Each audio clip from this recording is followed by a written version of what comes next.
अनलासुर को गणेश जी निगल गए,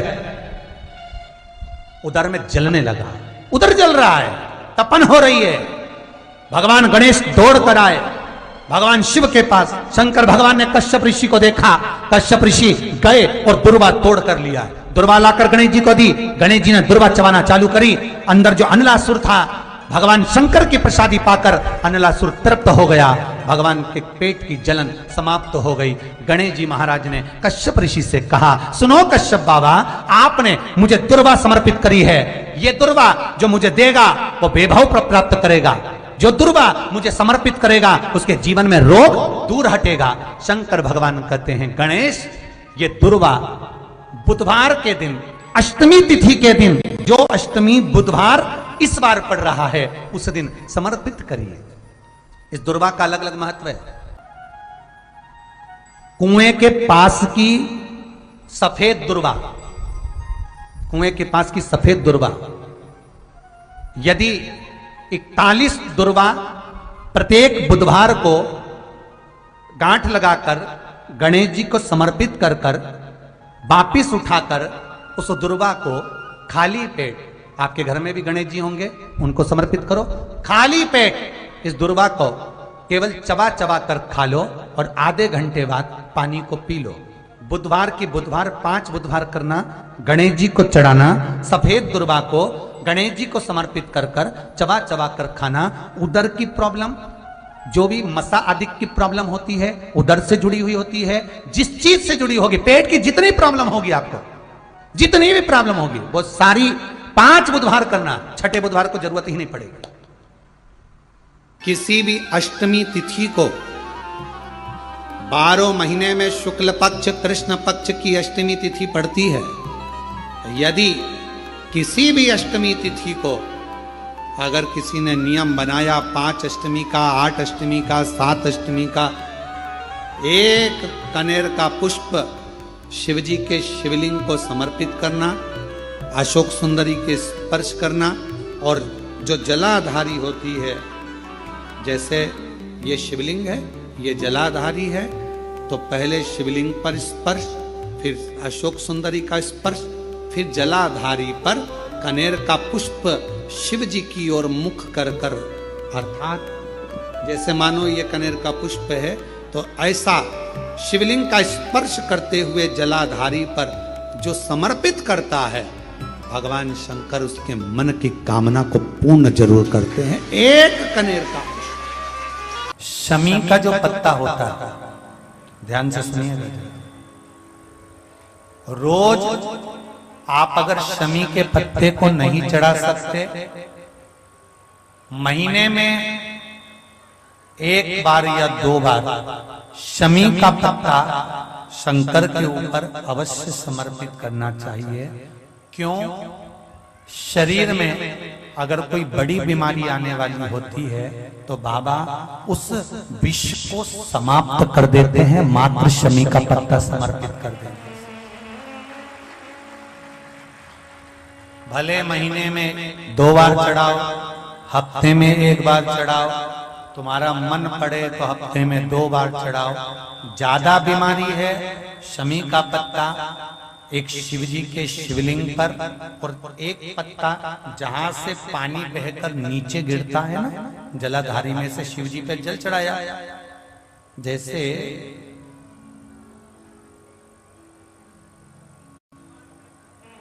ये शिवलिंग, इस पर जल चढ़ाया तो ये पानी बहकर नीचे आता है, तो जहां गिरता है एक पत्ता शिवलिंग के ऊपर और एक पत्ता जहां से जल नीचे गिरता है वहां।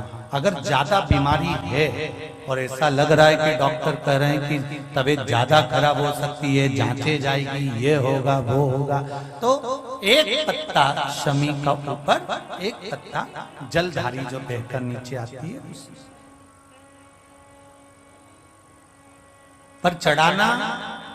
शमी का पत्र रोग मुक्ति के लिए जब चढ़ाया जाता है तो भगवान शंकर का अवधूतेश्वर महादेव का नाम लेकर चढ़ाया जाता है। कौन सा महादेव? जम के बोलो जरा, अवधूतेश्वर महादेव का नाम लेकर चढ़ाया जाता है।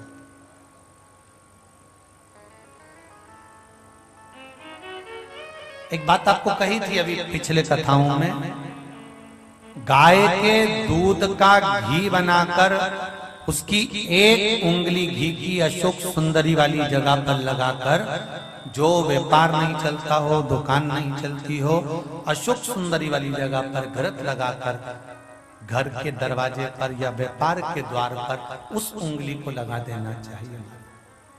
घृत पर होना गाय के घी का। मान लो हम जल चढ़ाते चढ़ाते 2-3 महीने हो गए और शंकर भगवान हमारी नहीं सुन रहे, तो हम जल किस दिशा में बैठकर चढ़ा या किस दिशा में खड़े होकर चढ़ा? जलाधारी कहां होती है शंकर भगवान की? जम के बोलो जरा सबको, पहले भी कथाओं में बताया। शिव जी की जो ये शंकर भगवान का शिवलिंग है, ये जलाधारी जो पानी बहने का स्थान है, पूरब पश्चिम उत्तर दक्षिण, इसमें से जलाधारी किस ओर जाती है? उत्तर की ओर। कहां जाती है? जम के बोलो जरा, उत्तर की ओर।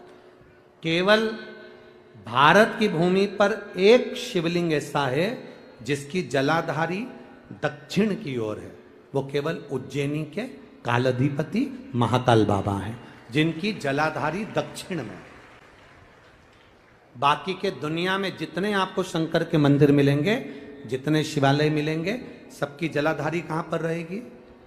जम के बोलो जरा, उत्तर में। उत्तर की ओर जलाधारी रहेगी, उत्तर में। पूरब पश्चिम में नहीं, दक्षिण में नहीं, उत्तर की ओर जलाधारी रहती है। तो बेटी ने पूछा कि गुरुदेव, अगर मान लो हमें जल चढ़ाता चढ़ाता इतना दिन हो गया और बाबा नहीं सुनी रिया, तो हम कई करें? अब उसने तो, बेटी ने तो अपनी भाषा में, राजगढ़ की भाषा में लिख दिया कि हम काई करें। अब तुम बताओ। तो मेरा उस बेटी से निवेदन है, तुम काई मत करो, बस इतना करो कि उत्तर की ओर जो जलाधारी होती है ना, प्रत्येक मंदिर में, ऐसा कोई शिव मंदिर नहीं होगा जिसमें उत्तर की ओर जलाधारी नहीं हो। सब मंदिर में उत्तर की जलाधारी रहती, केवल एक कालाधिपति महाकाल राजा की दक्षिण में, बाकी के सब की उत्तर में। तो अगर बाबा नहीं सुन रहे हैं तो बेलपत्री एक अशोक सुंदरी वाली जगह पर चढ़ाकर, दूसरी बेलपत्री बाबा देवादिदेव महादेव को, ये डंडी का मुख अशोक सुंदरी के यहाँ चढ़ाओ तो उत्तर की ओर। ये जो आप बेलपत्र चढ़ाओगे शिवलिंग के ऊपर, इसकी डंडी का मुख भी उत्तर की ओर। और तुम जब बैठो तो दक्षिण में बैठना। कहां पर बैठना? यहां बैठोगे तो यहां से जो पानी बह रहा है, आप कहां बैठोगे? जैसे ये पानी यहां बह रहा है तो तुम्हें कहां बैठना है? इसके इधर। ना तुम्हें इधर बैठना है, ना तुम्हें उधर बैठना। कहां बैठोगे? दक्षिण में। दक्षिण में बैठोगे तो तुम्हारा मुख कहां हो गया? जम के बोलो, जम के उत्तर में। तो तुम जब यहां बैठोगे तो ये जो जलाधारी है जहां से पानी बहकर जा रहा है, यहां बैठोगे। और जब आप जल समर्पित करोगे, जल चढ़ाते चढ़ाते एक बार थोड़ा सा आगे बढ़कर जल की धार को अशोक सुंदरी तक लेकर जाना। ये लगभग तुम 2 या 3 महीना कर कर देखो, मेरा बाबा तुम्हारा हाथ जरूर पकड़ेगा, निश्चित है। वो बल उस स्थान से प्राप्त होगा, वो स्थान, क्योंकि प्रत्येक जो जलाधारी होती है वो उत्तर की ओर होती है। प्रत्येक जलाधारी। बीमारी है, तकलीफ है, बच्चा चिड़चिड़ा हो गया, माइंड काम नहीं कर रहा है, शरीर में रोग भरते चले जा रहा है, कटोरी में जल ले लो, पात्र में जल ले लो और पंचाक्षर मंत्र नमः शिवाय या षडाक्षर मंत्र ओम नमः शिवाय या श्री शिवाय नमस्तुभ्यम, जितनी देर आप जप करें उतनी देर तक उस जल पर आपकी दृष्टि पड़ना चाहिए। उस जल पर आपकी दृष्टि पड़े। जितनी देर तक आप जप रहे हैं, श्री शिवाय नमस्तुभ्यम कह रहे हैं, उतनी देर तक जल पर आपकी दृष्टि पड़े। और फिर वही जल भगवान शंकर को समर्पित करें और वो जल लाकर सुबह दोपहर शाम 3 बार उसका पान करें। 3 बार क्यों?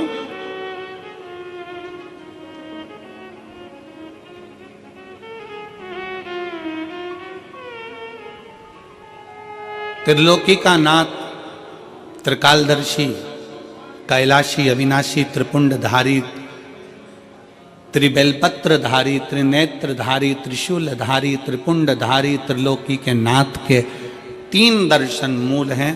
प्रातः का दर्शन जो हमें हमारे जीवन की सतमार्ग बताता है, मंगल मार्ग की ओर लेकर जाता है। दोपहर का दर्शन हमारे जीवन में हमें उलझनों से बाहर निकाल देता है, और शाम का दर्शन हमें चैन की नींद सोना सिखा देता है और आनंद में रहना सिखा देता है। वो त्रिपुंडधारी को 3 दर्शन।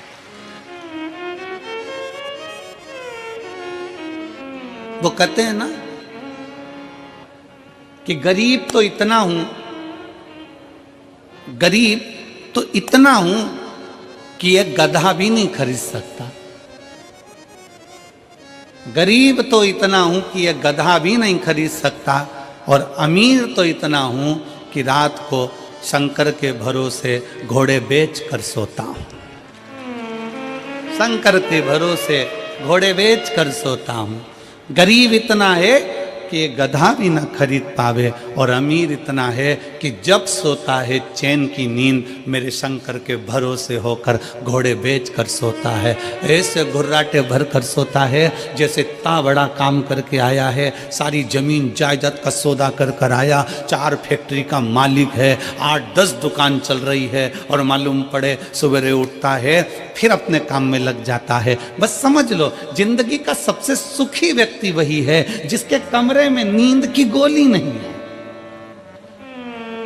कुंदकेश्वर महादेव का ही वर्णन किया गया, जिन बेटों की कोई 30 साल का हो गया, 35 साल का हो गया, 42 साल का हो गया, विवाह नहीं हो रहा। लड़की 35-36 साल की हो गई, 40 वर्ष की हो गई, 27 साल की हो गई, विवाह नहीं हो रहा, बहुत चिंता में हो, बहुत टेंशन में हो, तो शास्त्र कहता है, हमारा शिव महापुराण का कथा वर्णन करती है, हाथ में 2 लोटा जल, 2 लोटे जल लीजिए, और दोनों लोटे जल से शंकर भगवान का, जिस लड़का लड़की का विवाह नहीं हो रहा उसी का हाथ से शिवलिंग पर दोनों लोटा जल आधी आधी मात्रा में चढ़ाइए। मतलब थोड़ा थोड़ा जल कुंदकेश्वर महादेव के नाम से चढ़ाइए। वही जल लेकर जाइए और बेलपत्र के वृक्ष के नीचे उसी जल से 7 धार, पेड़ की परिक्रमा करते हुए 7 परिक्रमा उसी जल से, दोनों लोटे जल से 7 परिक्रमा कुंदकेश्वर महादेव के नाम से करवा दीजिए। उसका विवाह होकर ही रहेगा, निश्चितता में विवाह।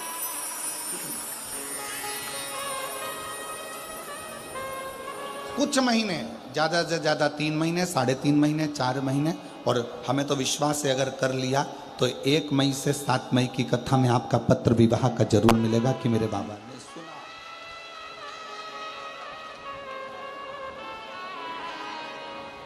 जयपुर बहुत दूर नहीं है। जब मेरा ओघड़दानी आपकी झोली में खुशियां भर देगा ना, तो मुझे विश्वास है आप इतनी प्रसन्न होकर जयपुर लाल चुंदड़ी ओढ़ कर आओगी ना ईश्वर जी और गोरा जी की कथा में, तो कहोगी कि बाबा ने हमको ये दिया, ये मेरे बाबा ने दिया है, ये पत्र मेरा। इसलिए निवेदन है, महालक्ष्मी पूजन करने वालों, लक्ष्मी जी की पूजन करने वालों, माता लक्ष्मी का स्मरण करने वालों, थोड़ा सावधानी से स्मरण करिएगा।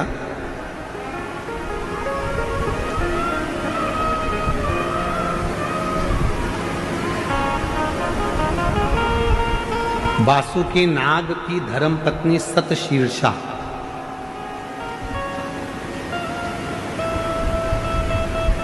कौन की पत्नी है?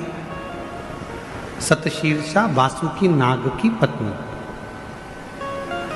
सतशीर्षा। शिव जी के गले में जो नाग पड़ा रहता है, शंकर जी के गले में जो सर्प होता है, उसकी पत्नी का नाम है सतशीर्षा। बोलो जरा, नाम बोलो, आवाज नहीं आई। सतशीर्षा ये वासुकी नाग की धर्म पत्नी है, जो शंकर जी के गले में नाग पड़ा है उसकी धर्म पत्नी।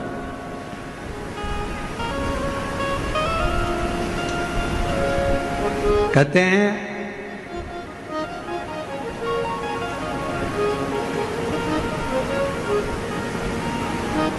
जब गर्भाशय के अंदर,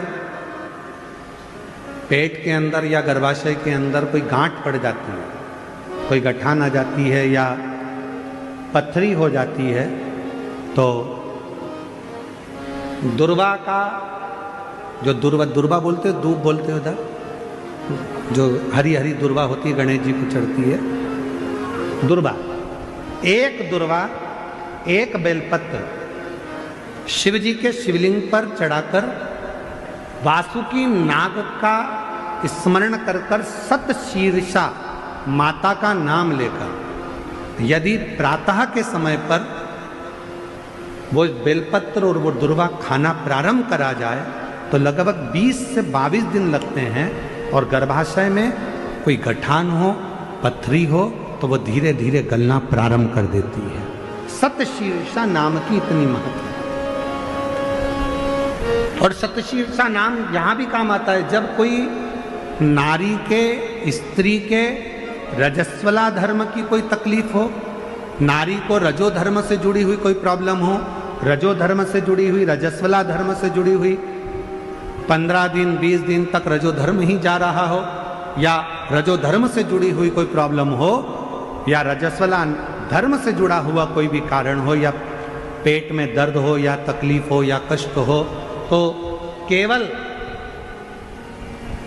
सतशीर्षा का नाम लेकर यदि शिवजी के शिवलिंग पर, जरा समझिएगा, जैसे ये शिवलिंग है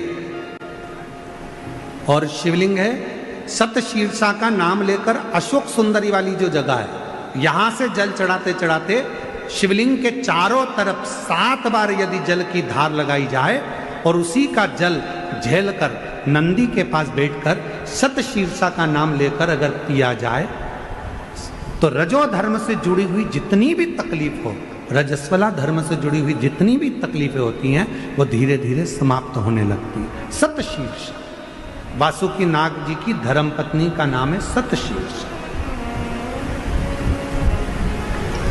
शिव की बड़ी उपासक है सतशीर्षा।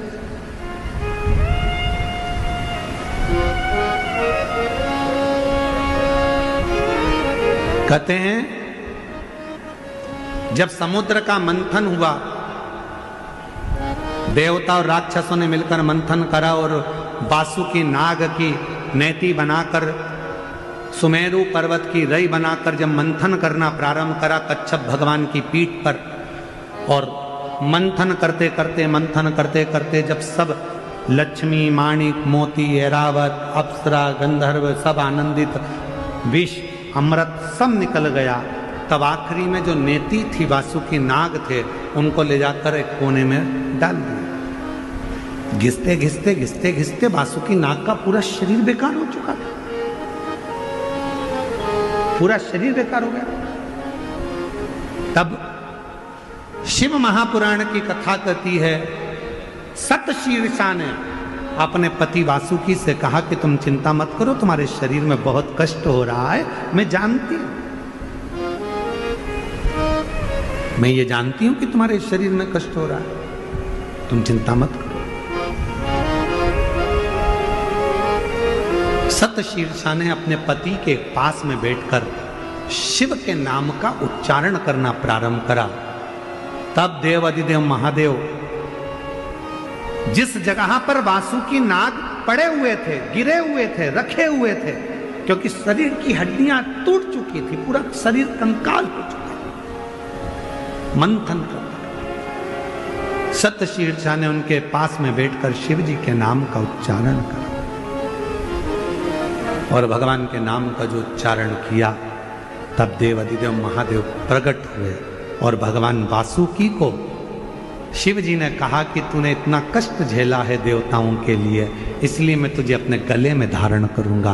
वासुकी को सतशीर्षा के कहने पर वासुकी नाग को शंकर भगवान ने अपने गले में धारण कर दिया। सतशीर्षा वासुकी नाग देवता की धर्म पत्नी, एक ऐसी धर्म पत्नी जो भगवान शंकर की आराधना में, साधना में, भजन में, कीर्तन में, स्मरण में डूबी रहे, वो और सतशीर्षा का ही क्रम कहता है, सतशीर्षा की ही कथा कहती है, सतशीर्षा की ही कथा वर्णन करती है, सतशीर्षा का ही चरित्र कहता है। कार्तिकेय बाबा से वर मांगा था सतशीर्षण कि कार्तिक महीने में यदि कोई शिव मंदिर में जाकर यदि कोई दीप दान करे, शंकर के मंदिर में यदि कोई दीप दान करे, शिव के मंदिर में यदि कोई दीप दान करे, तो हे प्रभु कार्तिकेय जी, कार्तिक महीने में यदि कोई शंकर के मंदिर में दीप दान करे तो ऐसी कृपा करना कि संसार सागर में वो बार बार जन्म ना लेकर शिव के धाम में ही स्थान ग्रहण करे, ऐसी कृपा कर। ये सतशीर्षण